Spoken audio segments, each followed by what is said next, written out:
Concernant l'aspect tarifaire, jusqu'à la semaine dernière, en tout cas, en fait, on était exactement au même niveau de prix, c'est-à-dire donc avec justement cette hausse qui a été constatée de plus de 120%. Donc c'est la raison pour laquelle donc la profession, donc via le syndicat des transitaires que je représente, donc est montée au créneau de façon en fait à avoir d'une part des explications et puis à lancer cette alerte dans la mesure où tous les secteurs d'activité sont concernés.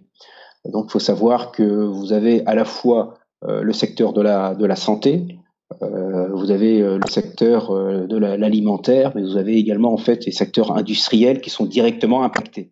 Donc, ça nous semblait important, suite aux remontées de terrain que nous avons eues, de faire cette alerte au plus haut lieu, quoi.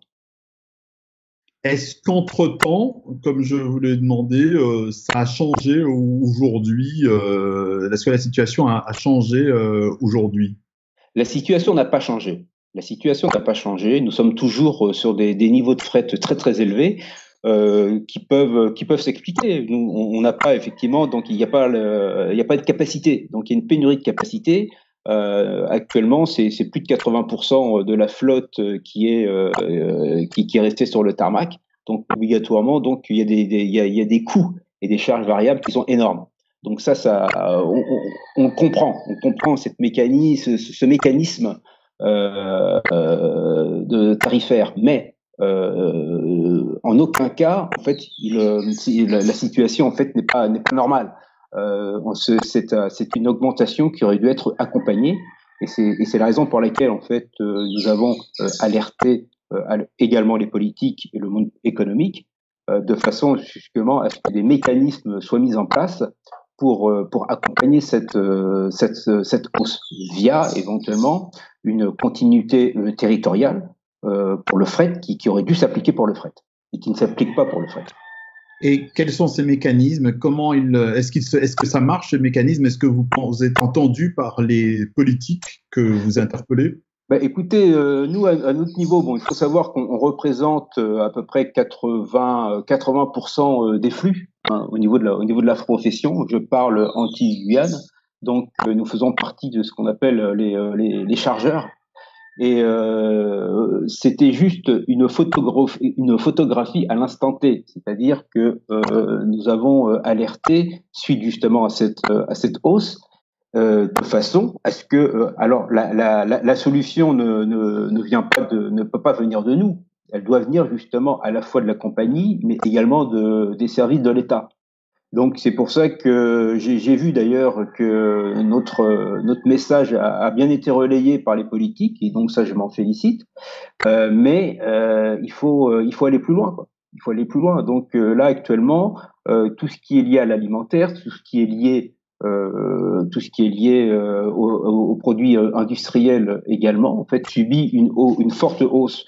Donc, et ça, c'est quelque chose qu'il faut pouvoir justement mesurer. Ça l'a été, mais surtout revenir à une situation normale, de façon que nous dépendons de l'extérieur. Nous dépendons de l'extérieur, ça veut dire que des mécanismes doivent être mis en place justement pour neutraliser justement cette hausse. Jean-Claude Florentini, entendez-vous finalement le discours d'Air France qui consiste à dire que finalement ces augmentations sont dues au fait que les recettes des vols commerciaux ne compensent pas le manque à gagner? C'est un discours qu'on comprend dans la mesure où c'est un mécanisme financier. À partir du moment où vous n'avez pas de recettes liées aux passagers, vous n'avez pas de recettes liées également suffisamment au fret, le fret seul ne peut pas rendre une ligne rentable.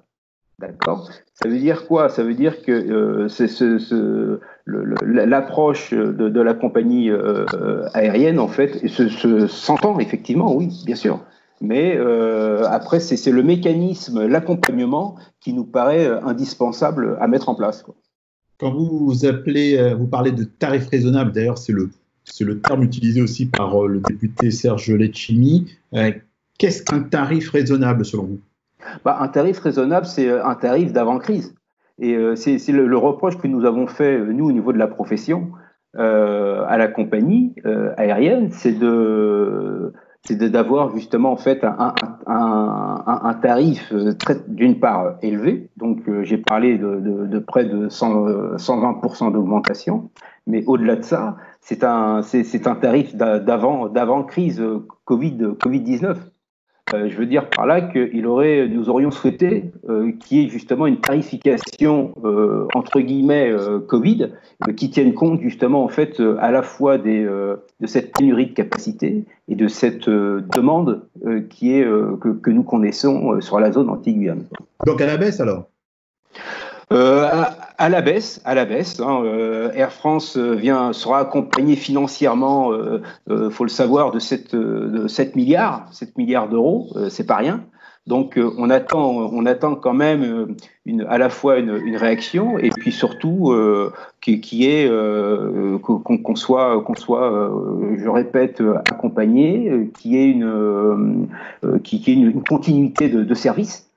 Tarifaire, à la fois de service, mais également au niveau du tarif. Air Austral, dans l'océan Indien, est en train de lancer pour la Réunion une rotation hebdomadaire, a priori, d'un avion cargo au départ de Paris, un avion 100% cargo. Votre équivalent syndical sur place que nous avons rejoint pense que ça ne devrait pas changer grand-chose et que ça ne devrait pas faire baisser les prix. Vous êtes d'accord avec lui? Si effectivement à la Réunion, en fait, alors c'est pas tout à fait le même marché, hein, puisque c'est quand même le double des Antilles. Hein. Donc, je pense qu'ils ont de toute façon des capacités supérieures à la Martinique et à la Guadeloupe. Donc, en fait, on parle pas du tout de le même niveau de rentabilité. Et quelle piste vous semblerait probante pour sortir de cette situation du fret qui finalement en bout de course pénalise le commerce local?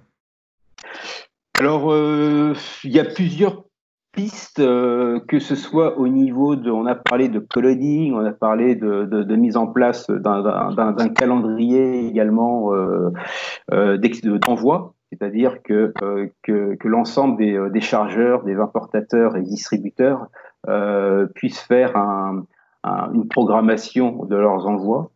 J'en sais pas plus. On n'a pas encore de précision concernant cette formule.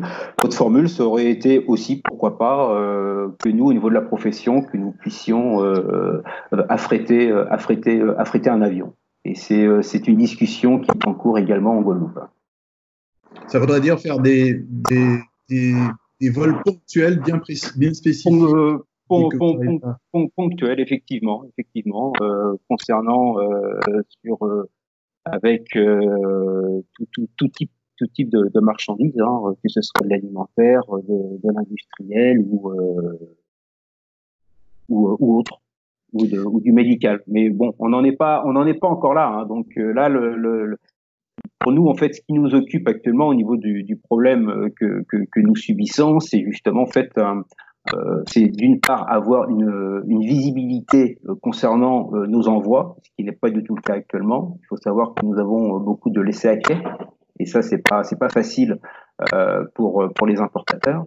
Et puis également pour l'aspect fret, le tarif du fret. Dernière question, est-ce que le fret maritime peut, dans une moindre mesure, prendre le relais? Bien sûr. Donc, il faut savoir que, en ce qui concerne le maritime, nous n'avons pas subi justement ni d'augmentation, en tout cas à cette heure, et avec des rotations entre guillemets normales.